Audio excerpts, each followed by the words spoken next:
Captain Sarah Chen had seen many strange things in her 15 years exploring the Outer Rim territories, but nothing quite prepared her for the sight that greeted her when she stepped off her cargo ship onto the crystalline surface of Xerion Prime. The spaceport buzzed with the usual mix of alien traders, but towering above them all was a creature that made her breath catch in her throat. The dragon stood nearly 12 feet tall, its scales a pure ethereal white that seemed to glow with an inner light. Unlike the deep emerald dragons of the Draconian Confederation that Sarah knew from diplomatic meetings, this one possessed an otherworldly beauty. Its eyes were pale blue, almost colorless, and they held a desperate sadness that struck her immediately. Sarah had come to Xerion Prime for a routine supply run. Her ship, the Wandering Star, needed rare minerals that could only be found in this sector. She never expected to encounter a dragon, especially not one that looked so different from any she had met before. As she walked through the market, examining various mineral samples, she noticed the albino dragon following her. Its massive form moved with surprising grace between the stalls, careful not to knock over the smaller traders. Several aliens gave it a wide berth, whispering in their native tongues. Dragons commanded respect throughout the galaxy, but this one seemed to inspire something closer to awe or perhaps fear. Finally, as Sarah finished her negotiations with a Zentarian crystal merchant, the dragon approached. Its voice when it spoke was like distant thunder mixed with the sound of wind through mountain caves. "Human," it said, the word carrying both respect and urgency. "I have been watching you. I need your help." Sarah turned to face the magnificent creature fully. In all her years of space travel, dragons had rarely sought out humans for assistance. Their pride was legendary throughout the galaxy. For one to approach her like this meant something serious was happening. "I'm Captain Sarah Chen," she said, extending her hand in the universal gesture of greeting. "What can I do for you?" The dragon looked at her outstretched hand with curiosity, then gently touched it with one massive claw. The gesture was surprisingly gentle for such a powerful being. "My name is Zephyr of the Silver Peaks," the dragon said. "I come from a world far beyond the mapped territories where my kind lives in isolation. Something terrible has happened, and I believe only humans possess the qualities needed to help." Sarah raised an eyebrow. Dragons believing humans had unique capabilities was rare. Most galactic species saw humans as useful but unremarkable, good at adapting and mediating, but not particularly special in any one area. "What kind of help do you need?" Sarah asked. Zephyr's pale eyes clouded with pain. "My dearest friend has been taken by creatures from the void between stars. They are beings of pure malice, feeding on the life force of their captives." "My friend," the dragon's voice cracked slightly, "my friend is slowly dying, and I cannot reach the place where they are held." "Why can't you rescue your friend yourself?" Sarah asked gently. "Dragons are among the most powerful beings in the galaxy. Because the prison exists in a dimension that dragonfire cannot touch, where our strength means nothing," Zephyr explained. "The Void Feeders chose their location well. They prey on beings like us, powerful but bound by the laws of physics and energy. However, I have learned that humans possess something unique, something that might be able to reach where we cannot." Sarah felt a chill run down her spine. "What do you mean?" "Your species has what the ancient texts call the spark of impossibility," Zephyr said. "You do not accept limitations the way other species do. When faced with impossible situations, humans find ways that should not exist. This is why I seek you out." The dragon suddenly dropped to one knee, its massive head bowing low. The entire spaceport seemed to freeze as aliens stopped their activities to stare. A dragon kneeling before a human was unheard of. "Please." Zephyr's voice was barely above a whisper, but it carried clearly through the crystalline air. "Please save my friend. I will give you anything.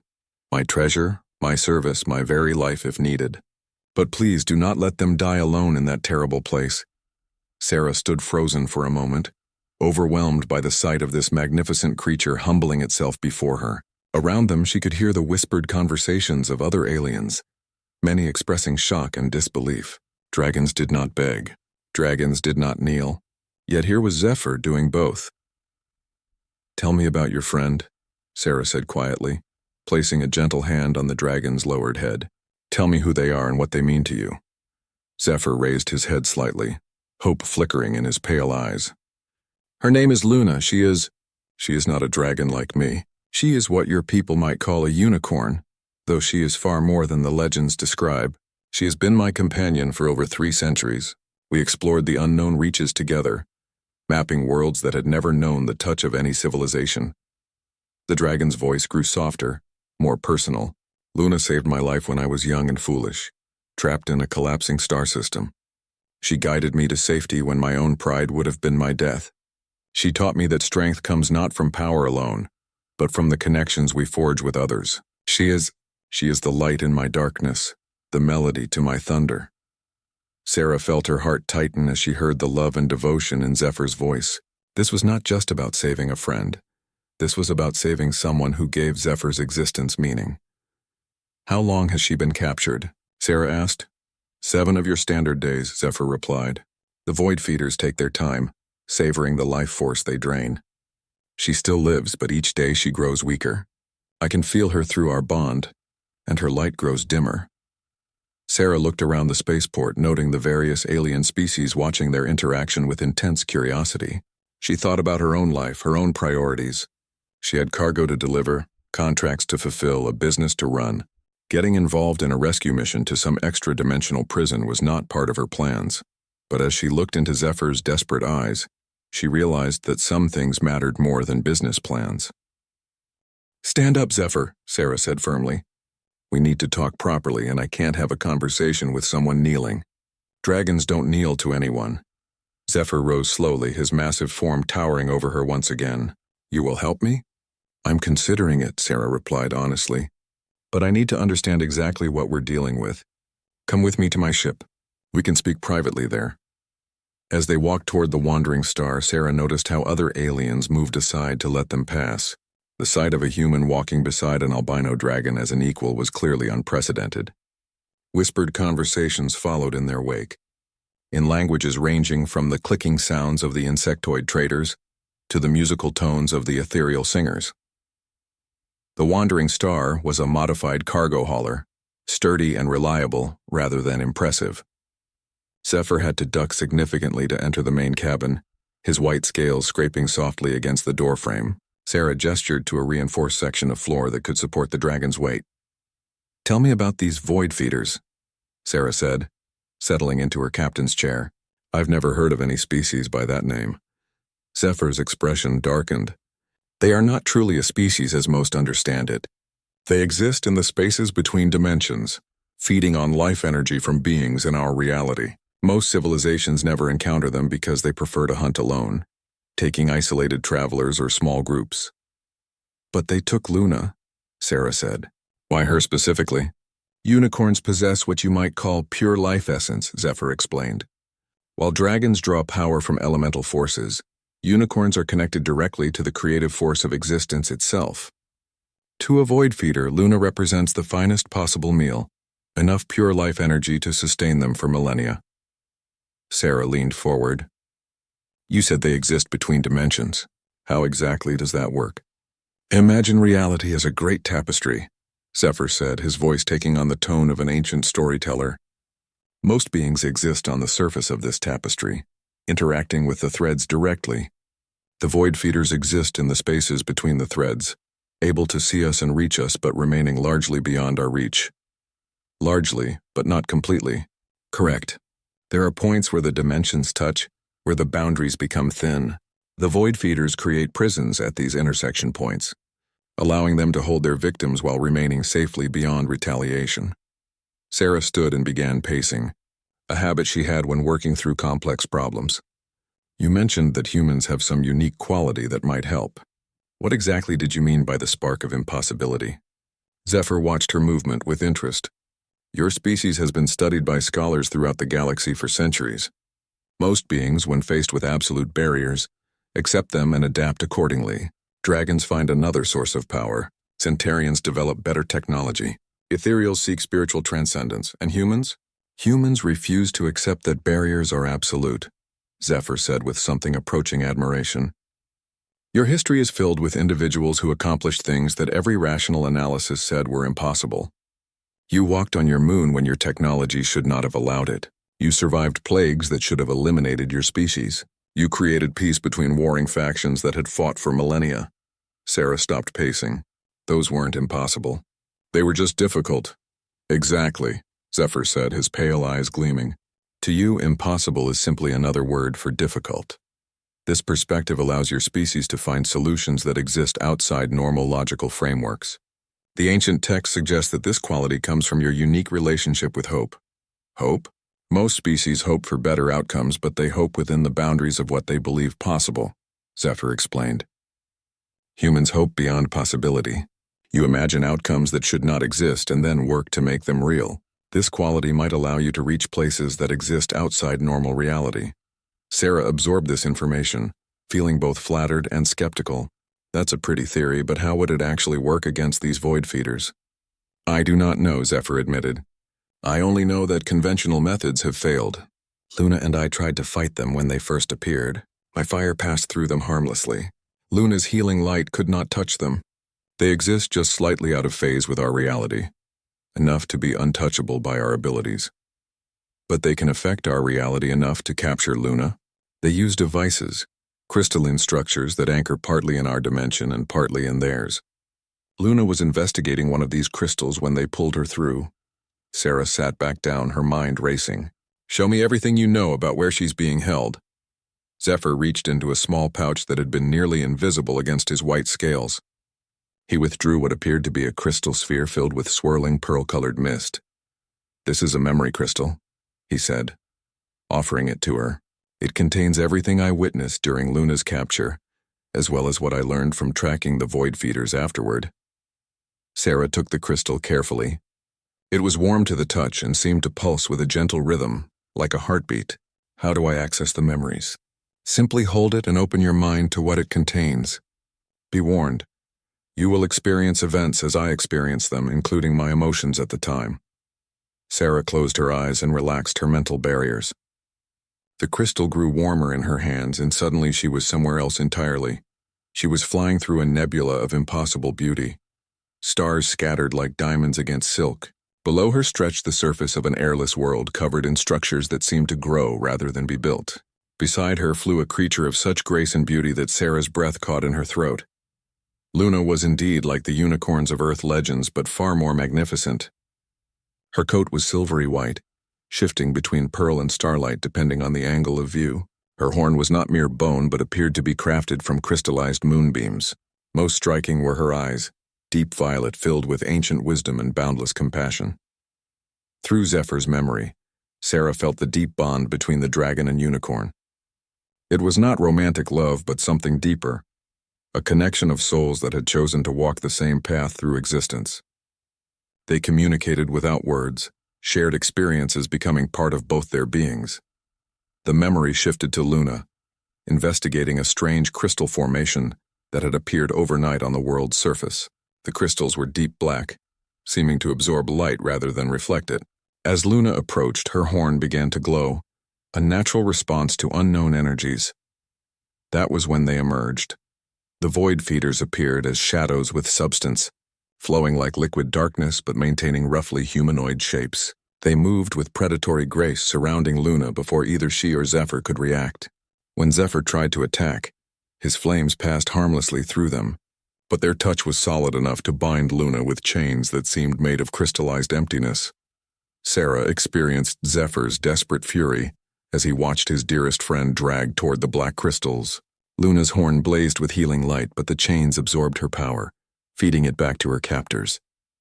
At the last moment, as she was pulled into a portal that opened within the crystal formation, Luna managed to send Zephyr a final message through their bond. Find the ones who refuse impossibility. Her voice echoed in the memory. Find the humans. The memory crystal's warmth faded, and Sarah opened her eyes to find Zephyr watching her intently. Now you understand, he said quietly. Luna herself told me to seek out your kind. Even in her moment of capture, she believed humans might hold the key to her rescue. Sarah set the crystal down carefully, her hands shaking slightly from the intensity of the shared experience. Those creatures, they felt like walking nightmares. They are the antithesis of life itself, Zephyr confirmed. They exist to consume and corrupt. If Luna dies in their grasp, her life essence will be twisted into something dark, becoming fuel for their expansion into our reality. And if that happens, then they will have enough power to begin hunting systematically rather than opportunistically. Entire worlds could fall before their hunger. Sarah stood again, her decision crystallizing. We'll need supplies for an extended journey into uncharted space, and I'll need to understand more about these dimensional intersection points. Zephyr's eyes widened with hope.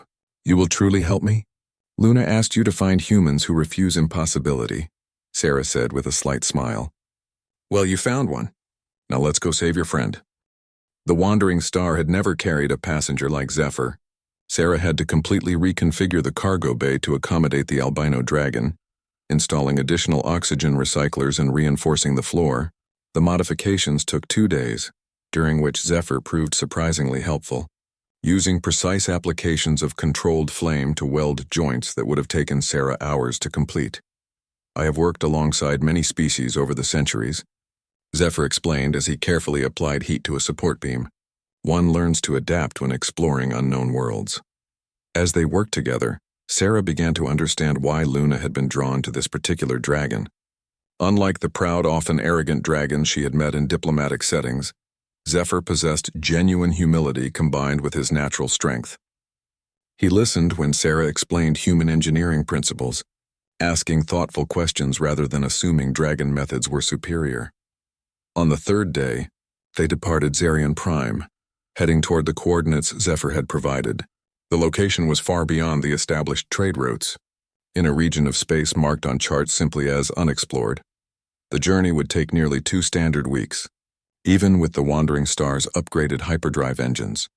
During the first few days of travel, Sarah found herself learning more about the broader universe than she had in years of trading.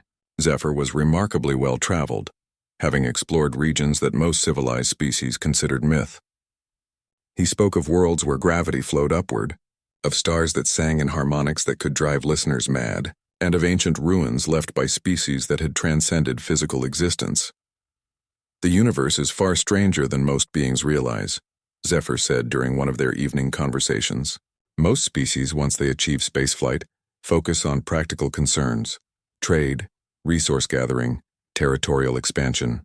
They forget that existence itself is fundamentally mysterious. But not you and Luna? Sarah asked. We chose a different path, Zephyr replied, his voice carrying a note of nostalgia. We decided to seek out the mysteries rather than avoid them. It has led us to incredible discoveries, but also to great dangers. On the 5th day, they encountered their first obstacle. The ship's proximity alarms began wailing as they emerged from a routine hyperdrive jump. Sarah rushed to the bridge to find the view screen filled with what appeared to be a massive spiderweb stretching across their path. What in the void is that? Sarah muttered, running scans on the strange structure. Zephyr's massive head appeared behind her as he peered at the display. Harvester web, he said grimly. We have wandered into a hunting ground. Harvesters? Silicon-based life forms that exist in the vacuum of space, Zephyr explained. They construct these webs to trap passing ships, then drain their energy reserves. Usually they hunt in the outer rim regions where traffic is light. The ship's scanners confirmed Zephyr's identification. The web was indeed artificial, composed of some kind of crystalline fiber that could conduct energy. Worse, the scans detected movement among the strands, creatures the size of shuttlecraft skittering along the web's structure. Can we go around it? Sarah asked, plotting alternate courses. The web extends for several light hours in all directions, Zephyr said after studying the scan data. Going around would add weeks to our journey, time that Luna may not have. Sarah bit her lip, weighing their options. The direct approach would be dangerous, but Luna's life hung in the balance. What would happen if we tried to blast through? The web fibers are designed to absorb and redistribute energy, Zephyr said. Ship weapons would likely be ineffective. However, dragonfire burns differently than technological energy. It draws from elemental forces rather than engineered power systems. You think you could burn through? Perhaps. But the harvesters would certainly attack if we damage their web. They are not intelligent enough for negotiation, only cunning enough to be deadly. Sarah made her decision. We go through. But we do it smart. She began rapidly inputting commands into the navigation system. I'm going to pilot us along the web's edge using minimal power to avoid detection. When we reach the narrowest point, you burn us a hole just big enough for the ship to pass through. And when the harvesters attack, we run like hell. The plan worked better than Sarah had dared hope. The wandering star drifted along the web's perimeter like space debris, its engines barely functioning. The harvesters, apparently accustomed to ships that blundered into their trap with engines blazing, paid no attention to the seemingly dead vessel. When they reached the optimal position, Zephyr emerged from the ship's cargo bay into the vacuum of space. His dragon physiology allowed him to survive in the void for extended periods, though he could not fly without an atmosphere to push against. Instead, he used carefully controlled bursts of flame to maneuver himself into position.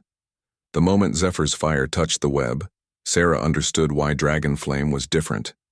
Instead of the bright, hot burn of normal fire, this was something deeper, flame that seemed to burn through reality itself rather than merely heating matter. The web fibers didn't melt or vaporize. They simply ceased to exist where the dragon fire touched them. The reaction was immediate. Harvesters began pouring from hidden alcoves throughout the web structure, their metallic bodies glinting in the starlight. They moved with terrifying speed, climbing along the web strands toward the breach Zephyr was creating.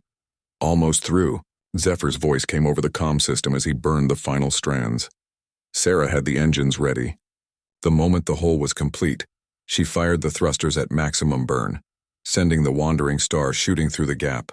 Zephyr grabbed onto the ship's hull as it passed, using his claws to maintain his grip as they accelerated away from the web.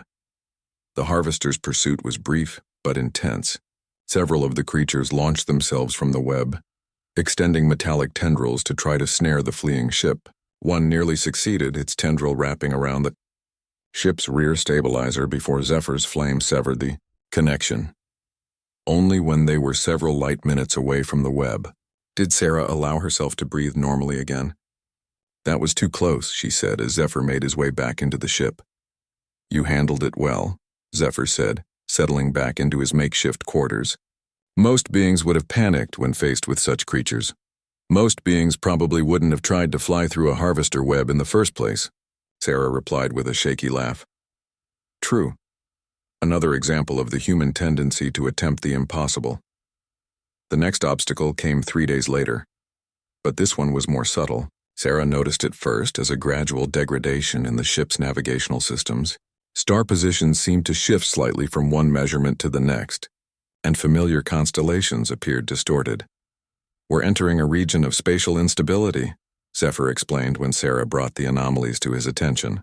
"The boundary between normal space and the void dimensions creates areas where reality becomes flexible." Flexible how? Distance, time, and direction become unreliable. A journey that should take hours might require days, or conversely, you might arrive before you departed. Some ships have been known to encounter themselves coming from the opposite direction. Sarah stared at the increasingly erratic readings on her instruments. "How do we navigate through something like that?" "Conventional navigation is useless here," Zephyr said. "However, there are other methods. Luna taught me to feel the currents of life energy that flow through all things. In regions like this, those currents remain stable even when space itself becomes chaotic." "You're talking about navigating by intuition?" "More than intuition. A form of perception that your technology cannot replicate." Zephyr paused, studying Sarah's expression. "However, I believe humans may be capable of developing such perception." "What makes you think that?" "Because humans seem to have an instinctive understanding of concepts that other species must learn through centuries of study. You call it gut feeling or following your heart, but it operates on principles similar to what Luna taught me." Sarah considered this. Throughout her career as a trader and explorer, she had indeed relied on hunches that had no logical basis but proved correct. Other humans she knew described similar experiences, knowing which route to take when all options seemed equally good, sensing when a deal was honest or fraudulent despite convincing evidence either way. "All right," she said finally. "How do I learn to navigate by life currents?" Zephyr's instruction was unlike anything Sarah had experienced. Rather than explaining techniques or procedures, he guided her into a state of awareness where she could perceive the subtle energies that flowed between stars. It was not sight or sound or any physical sense, but something that seemed to exist in the space between thoughts. "Do not try to understand what you perceive," Zephyr coached. Simply allow yourself to feel the direction that resonates with harmony rather than discord. To Sarah's amazement, she could sense it, a kind of cosmic current that flowed through the chaotic space around them. Following these currents, she was able to navigate the wandering star through the unstable region, in half the time their conventional route would have required. How is this possible? Sarah asked as normal space reasserted itself around them. The coordinates Zephyr had provided led them to a system that shouldn't have existed. 3 stars orbited each other in a perfect triangle. Their gravitational forces somehow balanced despite the mathematical impossibility of such an arrangement. Between the stars, space itself seemed to shimmer like heat waves, revealing glimpses of something vast and alien. "This is it," Zephyr said, his voice heavy with dread as they approached the system. "The prison lies at the center where the 3 stars' influences converge." Sarah stared at the readings on her instruments, none of which made sense. "According to my sensors, the space between those stars is empty, but I can see something there with my eyes." "The void feeders exist partially outside normal reality," Zephyr explained. "Your instruments can only detect what exists in our dimension. What you see is the portion of their prison that extends into our space." As they drew closer, Sarah began to make out details of the structure. It appeared to be constructed from the same black crystal material she had seen in Zephyr's memory, but on an enormous scale. Twisted spires and impossible geometries stretched between the 3 stars, connected by bridges that seemed to bend space around themselves. "It's massive," Sarah whispered. "This isn't just a prison, it's a fortress." "Something is wrong," Zephyr said suddenly, his pale eyes narrowing as he studied the structure. "This is far larger than it was when Luna was taken. The void feeders have been building." Sarah ran deeper scans, pushing her ship's sensors to their limits. What she found made her blood run cold. "Zephyr, there are ships out there. Hundreds of them." Indeed, scattered throughout the system were vessels from dozens of different species. Some Sarah recognized, others completely alien. All appeared to be drifting lifeless, their hulls marked with the same crystalline growths that covered the central fortress. "A trap," Zephyr realized. "They have been luring other rescuers here, adding their ships and crews to their collection." "But why? If they feed on life energy, why keep the ships?" Before Zephyr could answer, the wandering star's communication system crackled to life. The voice that emerged was barely recognizable as coming from a living being. It sounded like whispers from the bottom of a deep well, layered with harmonics that made Sarah's skin crawl. "Welcome, small ones," the voice said. "We have been expecting you." Sarah grabbed the comm controls. "Who is this? Where is Luna?" "Your friend rests safely in our care," the voice replied with what might have been amusement. "She has been most illuminating. Through her, we have learned much about the nature of hope and its curious relationship to reality." "Let her go," Zephyr demanded, his voice carrying the authority of dragonkind. "She has done nothing to deserve this fate." "Done nothing?" The voice laughed, a sound like breaking glass. "Small dragon, your friend has done everything. She has shown us possibilities we never imagined. Through her pure essence, we have learned to manipulate the very fabric of existence." The implications hit Sarah like a physical blow. "You've been experimenting on her." "Experimenting, learning, growing. The distinction is meaningless," the voice continued. "Each being we capture teaches us new methods of converting life into usable energy. Your unicorn friend has been particularly educational." "Educational how?" Sarah asked, though she dreaded the answer. "Observe." The space around the central fortress began to change. The shimmering distortions intensified, and Sarah watched in horror as one of the drifting ships simply ceased. It didn't explode or collapse. It just stopped existing, leaving behind only empty space. "Impressive, is it not?" the voice said. "Your friend's life essence has taught us to erase matter directly from reality. Soon we will no longer need to capture beings individually. We will be able to consume entire worlds, entire star systems by simply willing them out of existence." Sarah felt sick. "Why are you telling us this?" "Because you interest us greatly, humans. Your species possesses a quality we have never encountered before. You refuse to accept the fundamental laws that govern all other life forms." "What laws?" "The law of limitation. The law of impossibility. The law that states reality has fixed boundaries that cannot be transcended." The voice paused, and when it continued, There was something hungry in its tone. "We have studied your species from afar. We have watched you accomplish things that should not be possible. We want to understand how you do this." Zephyr and Sarah exchanged glances. "You want to capture humans to experiment on them," Sarah said. "We want to capture you specifically, Sarah Chen," the voice replied. "Your psychological profile indicates an unusually strong manifestation of the impossible rejection trait. Through studying you, we believe we can learn to break the laws of reality permanently." "My psychological profile?" Sarah felt a chill of realization. "You've been watching me. We have been watching many humans, but you drew our attention when you began this rescue mission.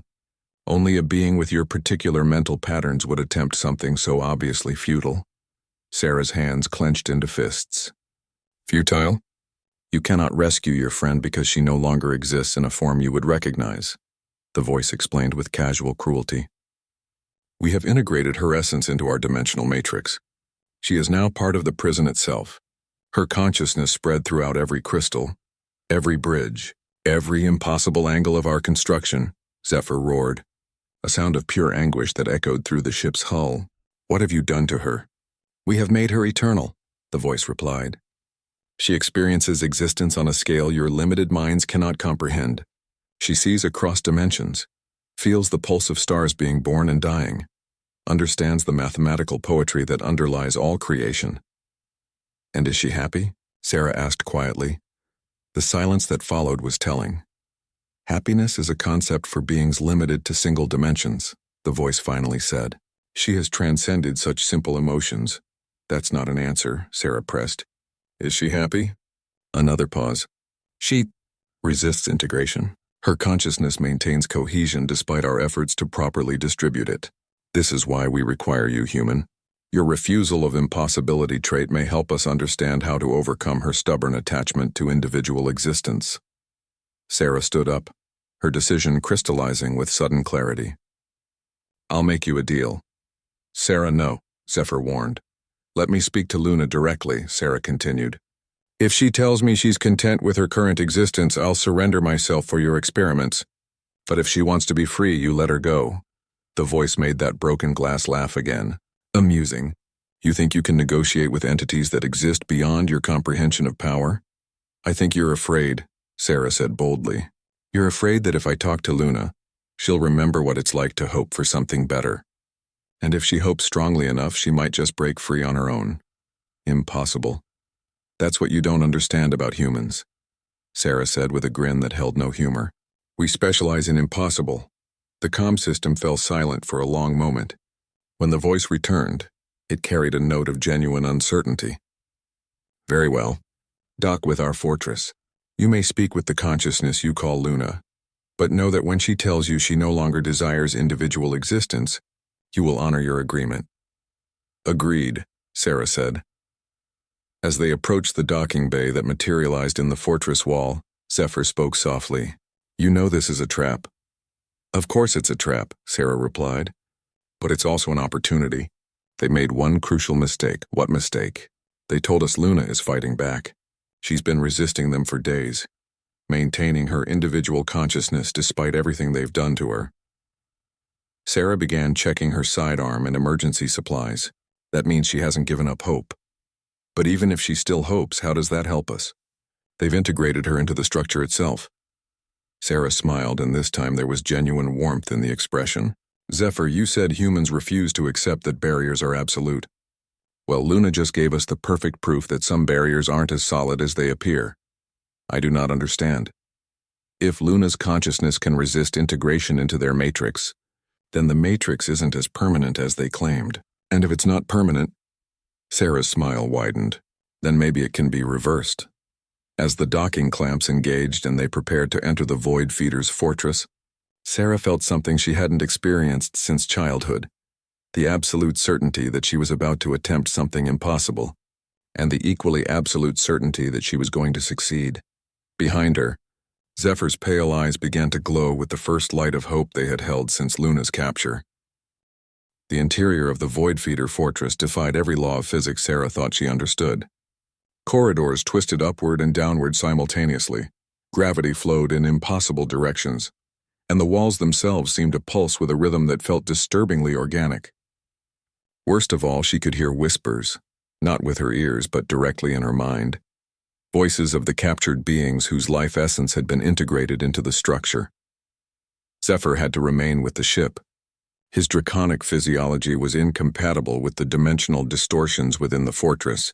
Sarah walked alone through halls that seemed to stretch infinitely in all directions, following corridors that somehow led her exactly where she needed to go, despite making no logical sense. The void feeders themselves remained invisible, but she could feel their presence, cold spots in reality that moved alongside her, studying her every step. They spoke to her occasionally, their whispered voices coming from empty air. Fascinating, one voice observed. Your neural patterns remain stable despite exposure to our dimensional matrix. Most beings experience immediate psychological breakdown. Most beings probably don't spend their careers flying through unknown space, Sarah replied, trying to project more confidence than she felt. You get used to things not making sense. But you do more than adapt, another voice noted. You actively reject the impossibility of what you experience. Your mind simply refuses to accept that these corridors cannot exist. Sarah considered this as she walked. It was true. While the twisted architecture was unsettling, she found herself treating it as just another navigation challenge, like flying through an asteroid field or dealing with spatial anomalies. The impossibility of it didn't frighten her so much as annoy her, like a poorly designed starport. Here, a voice announced as Sarah reached what appeared to be a dead end. The wall simply melted away, revealing a vast chamber beyond. What Sarah saw next changed everything. The chamber was enormous. Its walls, floor, and ceiling formed from the same black crystal as the rest of the fortress. But unlike the empty corridors, this space was alive with light. Flowing through the crystal matrix were streams of pure radiance, the life essences of thousands of captured beings, their consciousness and energy converted into a living network that pulsed with impossible beauty. At the center of it all, suspended in a web of crystalline threads, was Luna. But Luna was not the broken, tortured victim Sarah had expected to find. Instead, the unicorn blazed with light so intense it should have been blinding. Her silver coat had become translucent, revealing the network of life energy that flowed through her being. Her horn, once crystallized moonbeams, now appeared to be made of pure starlight. Most remarkably, she was conscious, her violet eyes clearer and more aware than ever, fixed on Sarah with recognition and something that took Sarah a moment to identify as amusement. "Hello, Sarah Chen," Luna said, her voice carrying harmonics that seemed to come from the crystal walls themselves. "Zephyr chose well when he sought out humanity, Luna." Sarah stepped closer, careful not to touch any of the crystal formations. Are you all right?" Luna's laugh was like silver bells ringing across mountain peaks. "All right? My dear child, I am more than all right. I am awake. I don't understand. The void feeders made a critical error when they captured me," Luna explained. "They assumed that integrating consciousness into their matrix would fragment and weaken it. They did not realize that some forms of consciousness grow stronger when connected to larger networks." Sarah looked around at the flowing streams of light that filled the chamber. "You're connected to all of them? All the captured beings?" "I am connected to everything," Luna said. "Through the matrix I can perceive the consciousness of every being they have ever captured, every ship they have taken, every world they have touched. And through that connection, I have learned something that will terrify them." "What?" "They are not the apex predators they believe themselves to be. They are parasites, feeding on the creative force of existence itself. But parasites are vulnerable to beings who understand how to change the rules of the game." One of the void feeder voices spoke from the shadows around the chamber. "Enough. You have seen that she has transcended her former existence. Honor your agreement, human." "Actually," Sarah said, "I asked if she was happy. She never answered that question." Luna's expression grew sad. "Happy? No, child, I am not happy. I am connected to the suffering of every being in this matrix. I feel their fear, their despair, their desperate hope for rescue. How could I be happy while they remain trapped?" "She has transcended the need for individual happiness," the void feeder voice insisted. "She experiences existence on a cosmic scale." "But she doesn't want to," Sarah said, understanding flooding through her. "That's why you can't fully integrate her consciousness. She's choosing to remain individual, choosing to feel their pain instead of transcending it." Choice is illusion, another void feeder voice said. All beings ultimately submit to the laws of reality. Sarah felt something click into place in her mind, a understanding so fundamental it changed how she saw everything around her. No, she said quietly. That's where you're wrong. She stepped closer to Luna, ignoring the void feeder's attempts to warn her away from the crystal matrix. Luna, when you connected to their network, what did you discover about the other captured beings? They retain their individual consciousness, Luna replied, her eyes brightening. The void feeders cannot actually eliminate individual existence. They can only suppress it, convince beings that integration is inevitable. And how many beings are connected to this network? Millions. Across thousands of years, they have captured representatives of nearly every spacefaring species in this galaxy. Sarah smiled, the expression growing wider as the implications became clear. And they're all conscious? All aware? Yes, but they believe resistance is futile. They have accepted that their individual existence is over. But what if someone reminded them that acceptance is a choice? Sarah asked. The temperature in the chamber seemed to drop as the void feeders realized where this conversation was leading. Human, do not attempt what you are considering. The matrix cannot be reversed, can't it? Sarah turned to address the unseen entities. You've spent all this time trying to understand how humans refuse impossibility. Well, here's your answer. We don't accept that. Things have to be the way they are just because that's how they've always been. She reached out and placed her hand directly on one of the crystal formations. The moment her skin made contact with the matrix, Sarah's consciousness exploded outward. Suddenly she was connected to the network, feeling the presence of millions of captured beings. But unlike them, she didn't experience the connection as a loss of self. Instead, she felt it as an opportunity. Listen to me. Sarah projected her thoughts through the network, reaching every consciousness within the matrix. You are not lost. You are not gone. You are still yourselves, and you can choose to remain yourselves. The response was immediate. Across the network, individual consciousnesses began to stir, remembering what it felt like to be separate, distinct, individual. Stop this. The void feeder voices rose to a shriek. You will destabilize the entire matrix. That's the idea, Sarah replied, pushing more of her own certainty through the network. Everyone, remember, you have the right to be yourselves. You have the right to reject their integration. You have the right to choose freedom over transcendence. Luna's voice joined hers, amplified by her connection to the matrix's core systems. We are not components to be integrated.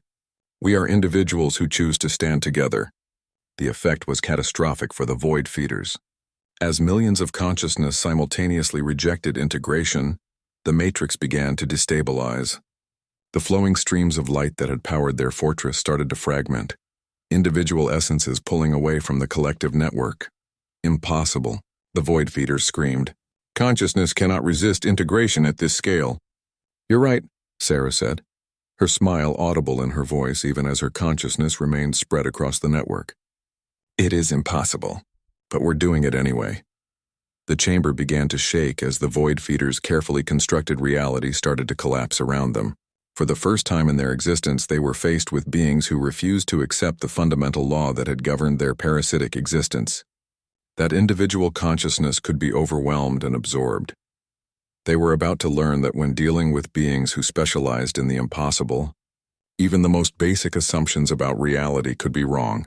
And in that moment of revelation, as millions of captured beings chose freedom over integration, the universe itself seemed to shift, acknowledging that some laws were meant to be broken by those brave enough to refuse them. The void feeder's fortress began to tear itself apart from the inside, as millions of consciousness simultaneously rejected their integration. Sarah, still connected to the matrix through her touch on the crystal formation, felt the feedback as the parasitic entities lost control of their carefully constructed prison. Luna, Sarah called through the network. Can you break free physically? Not while the matrix anchors remain intact, Luna replied, her consciousness blazing like a star within the network. The crystalline structures channel our life essence into their dimensional framework. But if we could reverse the flow, how do we do that? We need someone to reach the core control matrix. It's located at the geometric center of the fortress, where the 3 stars' gravitational forces converge. Sarah felt the void feeder's presence pressing against her mind. trying to force her consciousness back into compliance. Their whispered voices had become a desperate roar. "You cannot comprehend what you are destroying," they shrieked. "We have spent millennia perfecting this existence beyond the limitations of individual consciousness." "Then maybe it's time to try something new," Sarah shot back, maintaining her grip on the crystal despite the psychic pressure. "Luna, if I can get to the core matrix, what do I do?" "The control system operates on principles of imposed reality," Luna explained. "The Void Feeders maintain their prison by constantly asserting that escape is impossible. But if someone who fundamentally rejects impossibility were to interact with the controls, I could reverse their assertions," Sarah realized. "Make escape not just possible, but inevitable." "Exactly. But Sarah, the core is protected by dimensional barriers that exist in multiple realities simultaneously. Even if you could navigate there, touching the controls would likely scatter your consciousness across infinite dimensions." "Likely, but not certain." Luna's presence in the network carried a note of admiration. "Not certain, no. There is a small possibility that someone with sufficient rejection of impossibility could maintain consciousness coherence even under such conditions." "Small possibility." One of the Void Feeder voices laughed bitterly. "The probability of survival is less than 1 in a billion. You would be attempting something that has never been accomplished by any being in the history of the universe." Sarah grinned, even though her physical body was beginning to feel the strain of maintaining connection to the Matrix. "You say that like it's supposed to stop me." She released her hold on the crystal formation, her consciousness snapping back into her individual body with painful intensity. The chamber spun around her as she struggled to readjust to single-dimensional existence. "Sarah!" Luna called, her voice now coming from the crystalline web rather than through the network connection. "Are you all right?" "Define all right," Sarah muttered, steadying herself against a wall. "How do I get to the core?" "Follow the energy flows," Luna advised. "The streams of life essence all converge toward the center. But be warned, the closer you get to the core, the more unstable reality becomes." Sarah began moving through the fortress, following the luminous streams that flowed through the crystal walls. Behind her, the chamber continued to shake as the rebellion within the Matrix spread. Individual voices began to emerge from the collective network, beings remembering their names, their homes, their reasons for wanting to remain themselves. The Void Feeders' desperate attempts to maintain control only accelerated the collapse. They tried to suppress the rebellious consciousness with brute force, but their efforts only reminded the captured beings why they valued their individuality in the first place. As Sarah progressed deeper into the fortress, the architecture became increasingly impossible. Corridors led through solid walls, staircases descended upward, and doorways opened onto the same room she had just left. But instead of being disoriented, Sarah found herself adapting to the chaos with increasing ease.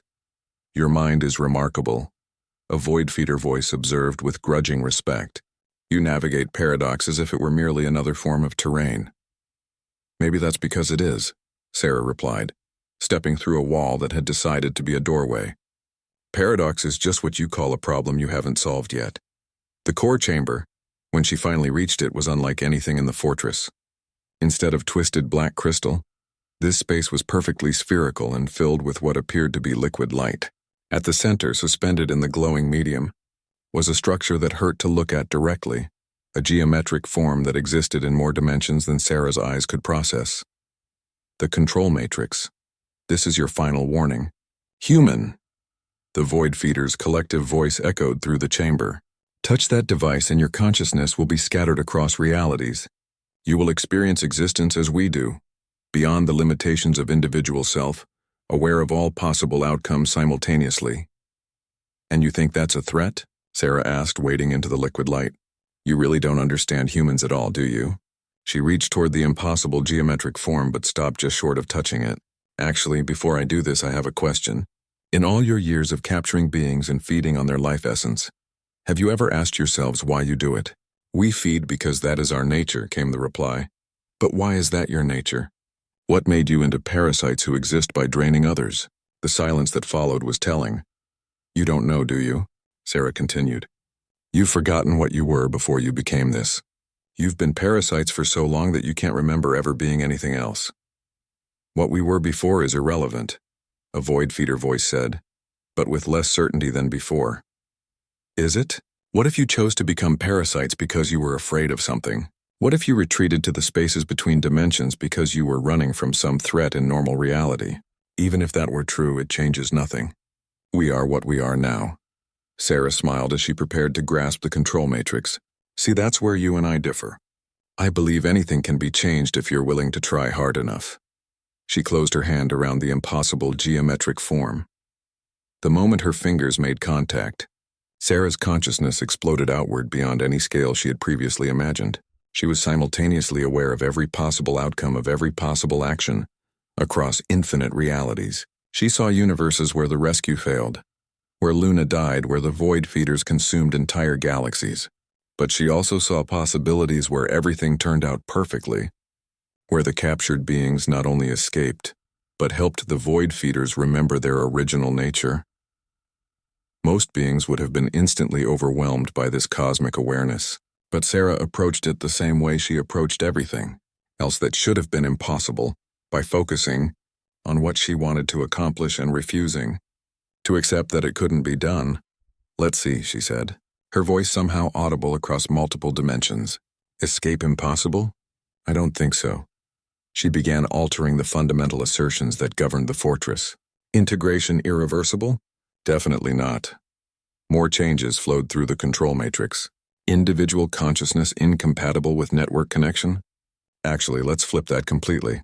As Sarah worked, she began to understand what the void feeders had lost. Once they had been beings not unlike any other species, explorers who had discovered the existence of parallel dimensions. But when they learned to exist between realities, they became addicted to the omniscience it provided. To maintain their expanded awareness, they began feeding on the life essence of beings in normal reality.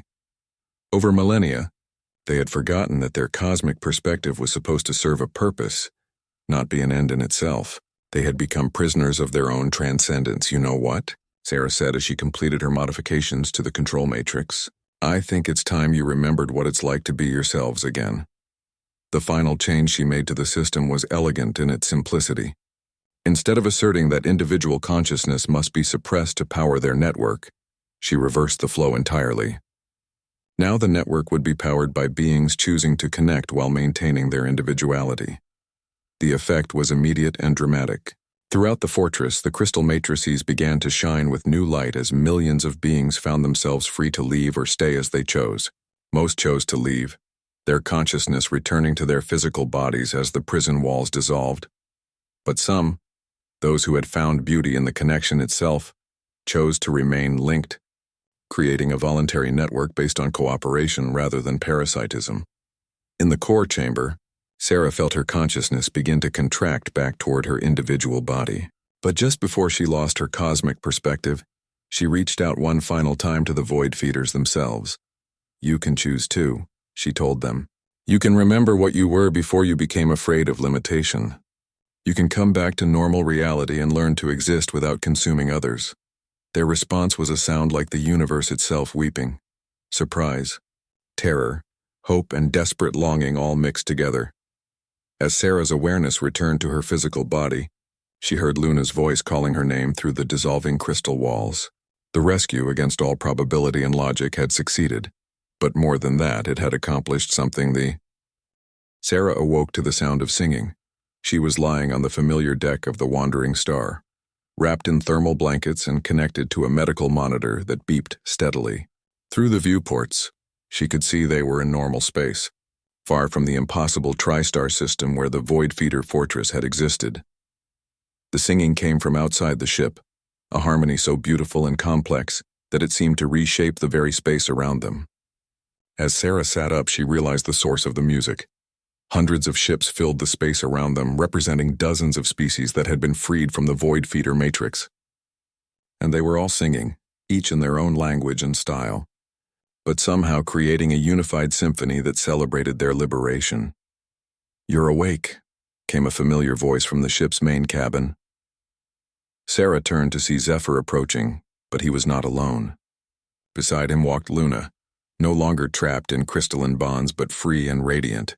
The unicorn's appearance had changed during her captivity. She seemed to glow with an inner light that pulsed gently, and her violet eyes held depths that suggested she had seen far more of the universe than most beings ever would. "Luna," Sarah breathed, struggling to stand. "You're really free." "Thanks to you," Luna replied, moving to Sarah's side with graceful steps. "What you accomplished in that core chamber. It was magnificent. You didn't just free us, you transformed the entire nature of the Void Feeder's existence." "What happened to them?" Sarah asked. "The Void Feeders, I mean." Zephyr's expression was thoughtful. "Many chose to return to normal reality. It seems they were originally a species called the Umbrals, explorers who became lost between dimensions millennia ago. When you gave them the option to remember their original nature, approximately half of them chose to return to individual existence. And the others? They chose to maintain their expanded consciousness, but now they serve as guides rather than predators," Luna explained. "They help other species understand the connections between dimensions, teaching them to explore safely rather than becoming lost as they themselves once did." Sarah nodded, then looked around at the ships visible through the viewports. "All those people, they're really free?" "Every single one," Luna confirmed, though some chose to maintain voluntary connections to each other. The experience of being linked when it's chosen rather than forced can be quite beautiful. As if to demonstrate, Luna briefly touched her horn to Sarah's forehead. For a moment, Sarah felt the unicorn's consciousness alongside her own. Not invasive or overwhelming, but like having a dear friend sitting beside her, sharing the beauty of a sunset. "The galaxy is going to be very different now," Zephyr observed. "News of what happened here is already spreading. Beings who thought themselves lost forever have returned to their homeworlds. Species that had given up hope of ever seeing their lost members again are celebrating reunions. But more than that," Luna added, "you've demonstrated something that will change how every species thinks about the limitations of existence. You proved that reality itself can be rewritten by beings who refuse to accept that impossibility is final." Sarah was quiet for a moment, processing the magnitude of what had occurred. "It doesn't feel like I did anything special. I just refused to give up." "That refusal is exactly what made you special," Luna said gently. "Most beings, when faced with absolute barriers, either find ways to work around them or accept that some things cannot be changed. Humans seem to have a unique tendency to reject the fundamental premise that barriers are absolute." Through the ship's communication system, a new voice joined the conversation, one of the former Void Feeders who had chosen to return to individual existence. "Human Sarah Chen," the voice said, now carrying warmth instead of the cold hunger it had possessed before. "I am Nethys, formerly of the Umbral Explorers. I wanted to thank you for reminding us who we used to be."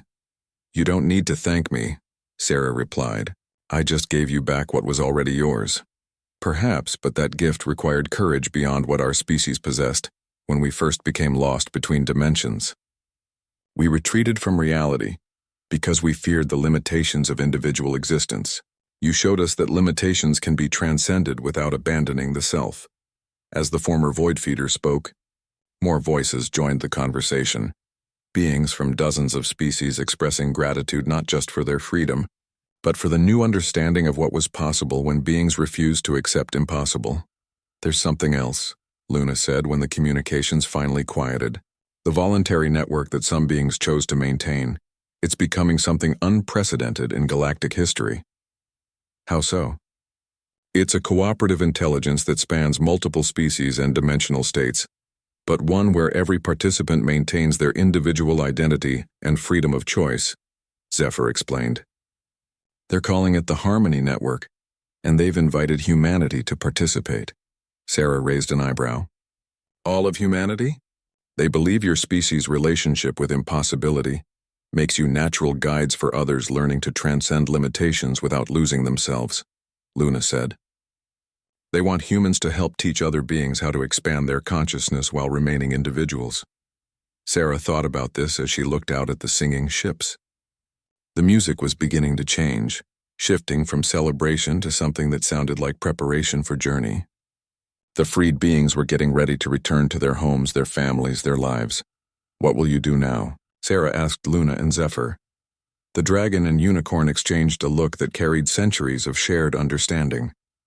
"We will continue exploring," Luna said, "but perhaps with a new purpose. The universe is vast, and there may be other beings lost between dimensions.